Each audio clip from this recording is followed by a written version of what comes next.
উপস্থিত সুধীমণ্ডলী,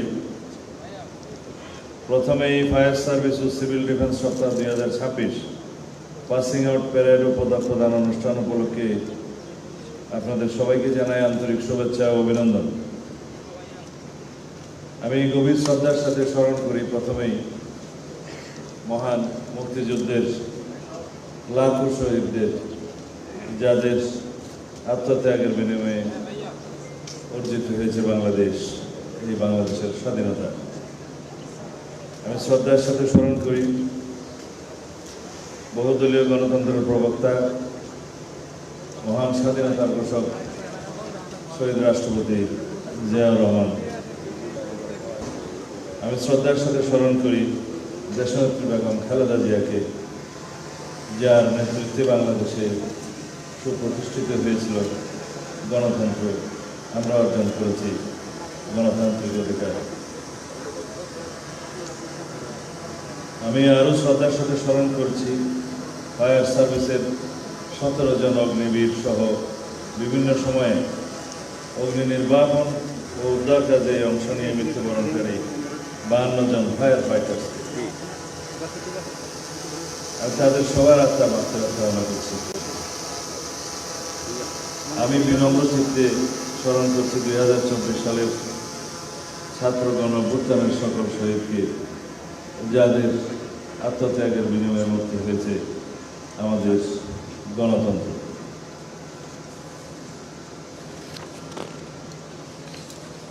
সুধীমণ্ডলী, fire service ও civil defence একটি সেবাধর্মী প্রতিষ্ঠান। গতি, সেবা ও ত্যাগের মন্ত্র উজ্জীবিত এই বাহিনীর প্রত্যেক সদস্য যে কোনো দুর্যোগ, দুর্ঘটনা ও সংকটময় মুহূর্তে সাধারণ জনগণের যান মাল রক্ষায় নিজেদের জীবনের ঝুঁকি নিয়ে কাজ করে। বাংলাদেশের মানুষের কাছে তারা এখন নির্ভরতার প্রতীক হিসেবে নিজেদের তুলে ধরতে সক্ষম হয়েছে। বিভিন্ন অগ্নি দুর্ঘটনা সহ যে কোনো দুর্যোগে তাদের পেশাদারী মনোভাব, সাহস, ত্যাগ ও সেবামূলক কার্যক্রম জাতির আস্থা অর্জন করেছে।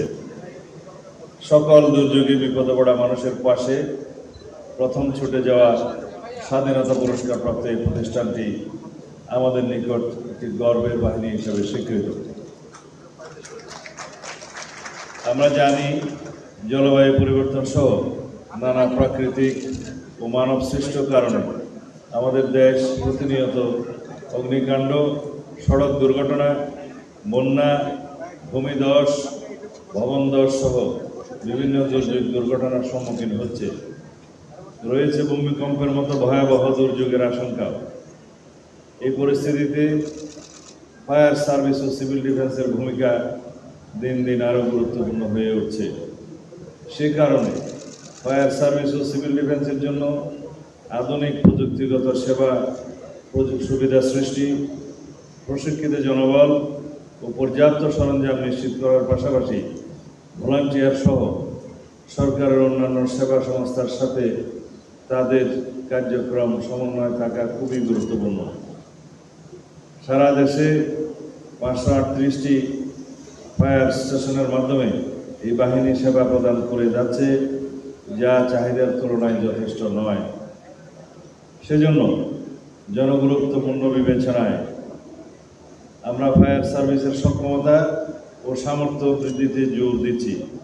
ইতিমধ্যে 20টি ফায়ার স্টেশন নির্মাণ ও পুনর্নির্মাণের প্রকল্প বাস্তবায়নের কাজ চলমান রয়েছে। অ্যাম্বুলেন্স সেবা সম্প্রসারণের লক্ষ্যে 100টি অ্যাম্বুলেন্স সংগ্রহের কাজও চলমান রয়েছে। অতি সম্প্রতি ডুবুরিদের সক্ষমতা বাড়াতে 72টি পদ সৃজনের প্রস্তাব অনুমোদন করা হয়েছে। জনবল নিয়োগ সম্পন্ন হলে নৌযান দুর্ঘটনা মোকাবিলায় এই বাহিনীর সেবা সক্ষমতা বৃদ্ধি পাবে। তাছাড়া এই বাহিনীর ফায়ার স্টেশনের সংখ্যা বৃদ্ধি এবং পরিকল্পনা অনুযায়ী সদস্য সংখ্যা 30,000-এর অধিক করার জন্য ফায়ার সার্ভিসের অর্গানোগ্রাম পুনর্গঠনের প্রস্তাবও বিবেচনাধীন রয়েছে। এছাড়া প্রশিক্ষণের মান উন্নয়নের জন্য মুন্সিগঞ্জের গজারিয়ায় ফায়ার সার্ভিস ও সিভিল ডিফেন্স একাডেমি স্থাপনের জন্য আমরা কার্যক্রম গ্রহণ করেছি। আমাদের নির্বাচনী ইশতেহারের আলোকে ইতিমধ্যে ফায়ার সার্ভিস ও সিভিল ডিফেন্সের বিভিন্ন উন্নয়ন পরিকল্পনা সাজানো হয়েছে। ফায়ার সার্ভিসের সেবা সহজীকরণ, স্বচ্ছতা ও জবাবদিহিতা নিশ্চিতকরণে অনলাইন ভিত্তিক ফায়ার লাইসেন্স প্রদানের কার্যক্রম গত মে 1 তারিখ থেকে শুরু হয়েছে।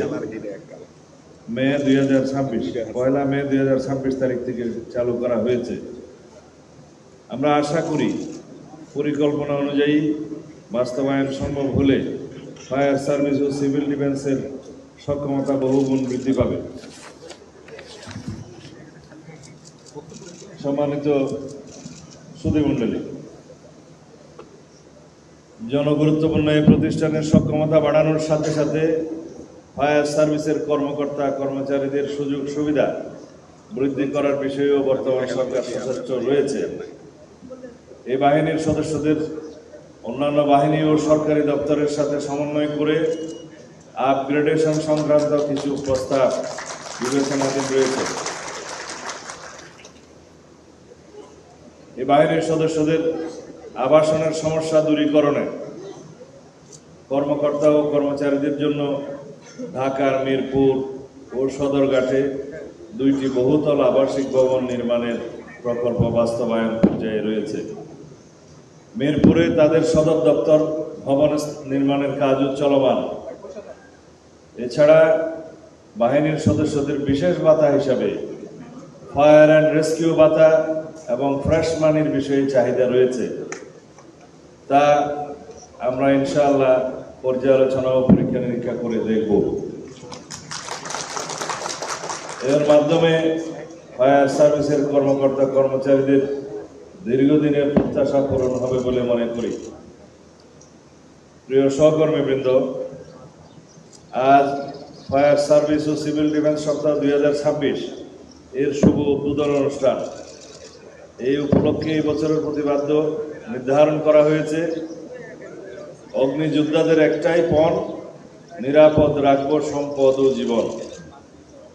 আমি আশা করি ফায়ার সার্ভিস সপ্তাহের আয়োজিত বিভিন্ন কর্মসূচি যেমন গণসংযোগ, প্রদর্শনী, মহড়া, প্রশিক্ষণ ইত্যাদি জনসাধারণের সচেতনতা বৃদ্ধিতে, প্রতিষ্ঠানটির নিজস্ব কর্মীদের মনোবল বৃদ্ধিতে এবং দুর্যোগ ঝুঁকি হ্রাসে গুরুত্বপূর্ণ ভূমিকা পালন করবে। অগ্নি নির্বাপন ও উদ্ধার কাজে অংশ নিয়ে বিভিন্ন সময়ে এই প্রতিষ্ঠানের কর্মীরা আত্মাহুতি দিয়েছেন, জীবন উৎসর্গ করেছেন। সর্বশেষ টঙ্গীর কেমিক্যাল অগ্নি দুর্ঘটনায় ফায়ার সার্ভিসের 3 জন কর্মী জীবন উৎসর্গ করেছেন। আমি জানতে পেরেছি ফায়ার সার্ভিস ও সিভিল ডিফেন্সের সদস্যরা 2025 সালে 27,059টি অগ্নি নির্বাপন করে 3,263 কোটি টাকার সম্পদ উদ্ধার করেছে। 7,815টি সড়ক দুর্ঘটনায় 9,266 জন আহত ও 1,038 জন নিহত উদ্ধার করেছে। অ্যাম্বুলেন্সে রোগী পরিবহন করে 10,480 জন, সচেতনতা বৃদ্ধিতে 14,987টি গণসংযোগ, 2,078টি ভবন সার্ভে, 10,533টি ভবন পরিদর্শন করেছে। নতুন কমিউনিটি ভলান্টিয়ার তৈরি করেছে 1,039 জনকে। 2,56,165 জনকে অগ্নি নিরাপত্তা বিষয়ক প্রশিক্ষণ প্রদান করেছে, যা সত্যি প্রশংসার দাবিদার। এছাড়া 2025 সালে অপারেশনাল দায়িত্ব পালন করতে গিয়ে এই বাহিনীর 3 জন সদস্য নিহত হয়েছেন, এখানে শহীদ হয়েছেন হবে মনে হয়, এবং 27 জন আহত হয়েছেন। তাদের এই বহুমাত্রিক গুরুত্বপূর্ণ কাজের স্বীকৃতি স্বরূপ ফায়ার সার্ভিস ও সিভিল ডিফেন্সের কর্মকর্তা কর্মচারীদের আজকের অনুষ্ঠানে পদক প্রদান করা হয়েছে। যারা পদক পেয়েছেন আমি তাদের আন্তরিক অভিনন্দন জানাচ্ছি। সুধীবৃন্দ,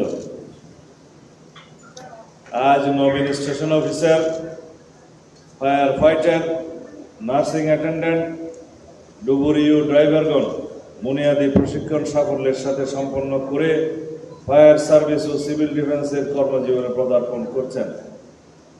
সুন্দর একটি প্যারেড উপহার দেওয়ার জন্য সংশ্লিষ্ট সকলকে আমি আন্তরিক শুভেচ্ছা ও অভিনন্দন জানাচ্ছি।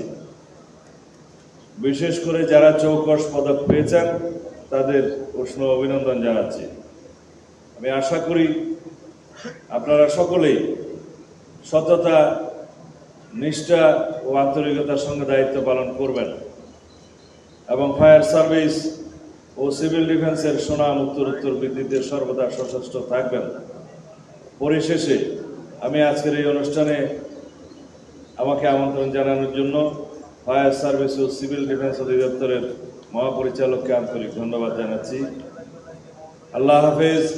বাংলাদেশ জিন্দাবাদ।